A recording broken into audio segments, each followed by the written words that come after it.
చూడండి, కింది బొమ్మలు చూడండి, పదాలు చదవండి.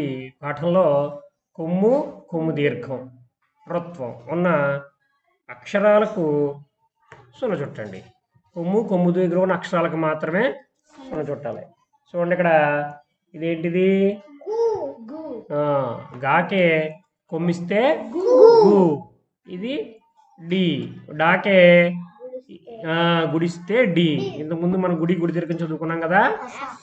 ఇక్కడ గాకి మనం కొమ్ము ఉన్న అక్షరానికి చున్న చుట్టాలి కాబట్టి ఇక గాకి కొమ్ము ఉంది కాబట్టి దీని చూడు గుడి, గు, గు.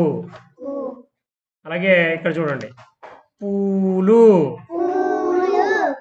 ఇక్కడ చూడండి, పాకే కొమ్ము దీర్ఘమిస్తే పూ, లాకే కొమ్మిస్తే లు, పూలు. అంటే ఇక్కడ మనం కొమ్ము, కొమ్ము దీర్ఘం రెండు ఉన్న అక్షరాలకు రెండాటికి సున్న చుట్టాలి కాబట్టి పూలు. ఇక్కడ కొమ్ము దీర్ఘం ఉంది, ఇక్కడ కొమ్ము ఉంది కాబట్టి పూలు. పూ అక్షరానికి లు అక్షరానికి కూడా సున్న చుడతాం. ఇది చూడండి, గృహం. గృహం గాకే రుత్వం ఇస్తే గృ, హా పక్కన సున్నా పెడితే హం, గృహం. ఈ విధంగా కొమ్ము, కొమ్ము దీర్ఘం, రుత్వం వీటికి సున్నాలు చుట్టాలి.